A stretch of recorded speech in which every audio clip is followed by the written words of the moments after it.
And this is Rebecca, who is our model. And if you notice Rebecca's skin, she has a little bit of unevenness, some melasma, and a little bit of a breakout going on. So we're going to start by using our Pore Perfecting Primer, and we're going to apply this all over her skin to even out her complexion. Next, we're going to be using our Mineral Photo Touch Foundation in our number 28 brush, and I want to work in downward strokes along the face. The reason I do this is because there's little vellus hairs on the side of our face, and we want to work in a downward motion so that they don't stand up at full attention.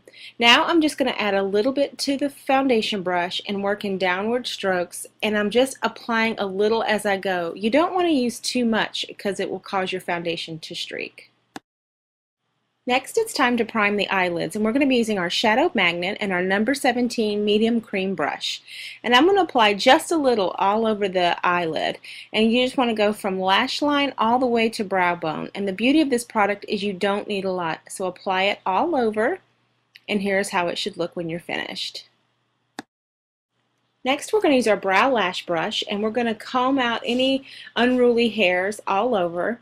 And then we're going to take our brow tint in blonde for Rebecca, and what I want to do is I want to wipe off any excess color that's on here because I want this look to be very natural and perfect.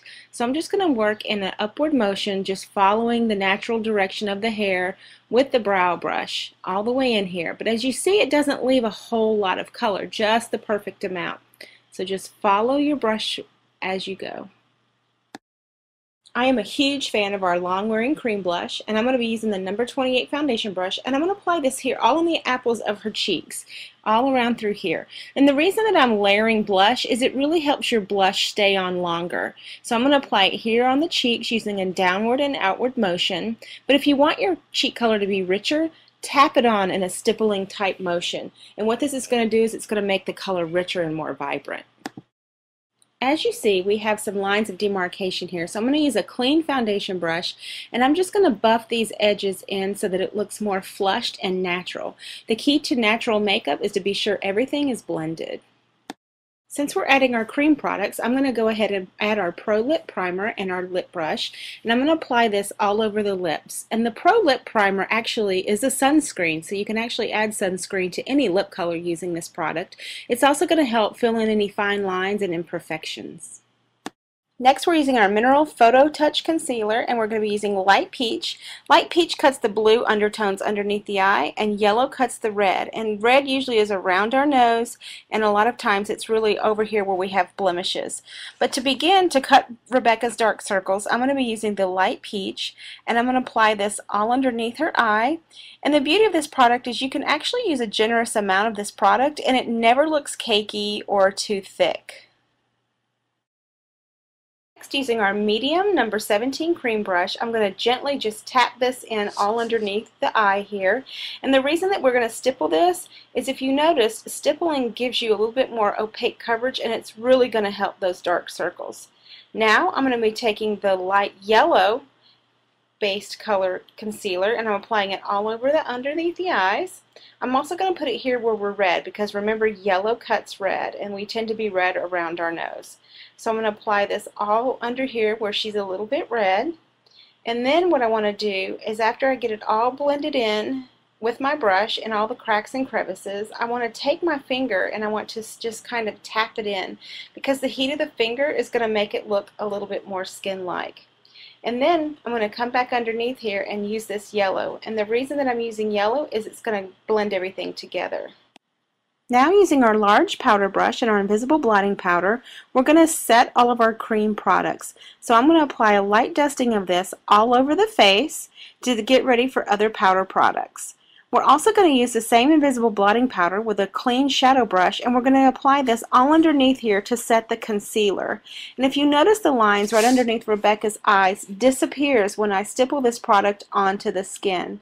Look how beautiful that looks. So you just tap a little bit of this on, and as you see, the lines disappear.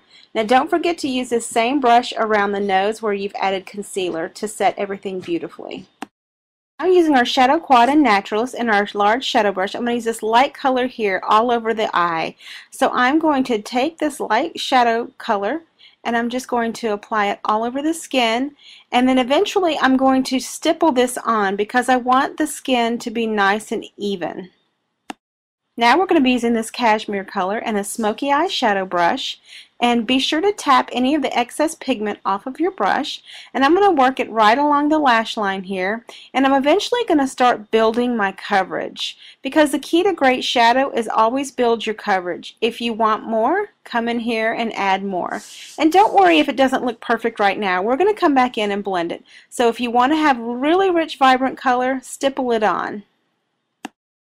Using a large shadow brush, we're going to come in here, we're going to just blend everything together. So I'm going to work in a downward motion just like this. And what I want to do is I still want to keep the intensity, but I want to kind of blend the soft edges. Clean your brush off and then come back in here and blend some more. Using the SkinSync Dual Phase Makeup Remover and a Q-tip, come in here, and if you've made any mistakes, just clean it up and tidy it up. Now using our Luxe Cream Liner, and we're going to use Mushroom, and I'm going to be using the fine liner brush, and we're going to go right here along the lashes, but we're going to go really close to the lash line. So I'm going to lay my brush down flat along the lash line, and I'm just going to pull it across and then tap it in as I pull. As you see how I tap, tapping gives you a really rich pigment payoff. If you want it to be a little bit more intense, go back in for a second pass. Give it a real smoky look, I'm going to use this really dark right along the lash line here using this angle shadow liner brush. Tap any of the excess color and go right above the lash line, right here on top of this cream liner. And what this is going to do is it's really going to soften the edges, and it's going to look a little bit more smoky and a little bit more intentional. If you really want to make the eyes pop, wet your shadows. That's the beauty of all of the Your Name shadows, is they can be applied wet or dry. So if you want to apply this wet, apply it all along the lash line, tapping it in where you want more coverage, and look at the intensity it gives you. Next, curl your lashes for beautiful lifted lashes. Next is our Superwear Mascara in Ink. You will not find another more waterproof mascara on the market than this one. To begin, I'm going to remove any of the excess color off of this wand because I'm going to do Rebecca's bottom lashes first. And the reason that I do that is I want to use this brush, the definition of this brush, to give her some piecey lashes, but then I'm going to apply it back into the tube, and then I'm going to apply it to the top of her lashes, working very close to the lash line and lifting up. Look how beautiful that looks, and this mascara will last 24 hours. Using our Mineral Matte Blush in Flirt and our powder blush brush, I'm going to work in a circular motion all over Rebecca's cheeks. So what I want you to see is I want you to see the intensity that these blushes give. So I'm just going to add a little here to the blush brush, working in a circular motion, but look at the color payoff. The color payoff of our Mineral Matte blushes is so intense that a little goes a long way. So add a little bit more here to the other side. And then when you get the color that you want, come in with a clean blush brush and then buff out to a perfect finish. Layering cream blush and powder blush gives you blush that lasts all day. For lipstick that lasts all day, I'm going to be using our automatic lip liner in Heather. And what I want to do is I want to start out by doing her Cupid's bow first. Rebecca has great lips, so I really want to emphasize the really nice shape of her mouth. So I'm going to just kind of do the Cupid's bow first, just being sure to fill in to perfection. And then I'm going to just come in here and I'm going to kind of connect everything together. And then what I'm going to do is I'm going to fill in her entire lip using this lip pencil. Next, I'm going to take a dry lip brush, and I'm going to take the lip liner pencil, and I'm just going to work it all into the lips, making sure that it gets in any cracks or crevices. And this is really going to help the lip liner look smooth and even. Next, using a lip brush and our lip rouge, and I'm going to be using the color Soft Blush, I'm going to apply this Minty Fresh lipstick all over Rebecca's lips. And the beauty of this lipstick is that it keeps the lips looking fresh and moisturized all day, which is just beautiful in photos. Next, using our Liquid Luster in Divine, I'm going to give Rebecca a little bit of grown-up glitter. And the reason I'm applying this all over the lips is when the flash hits her lip, she has these beautiful celebrity-inspired lips that you see on all of the red carpet.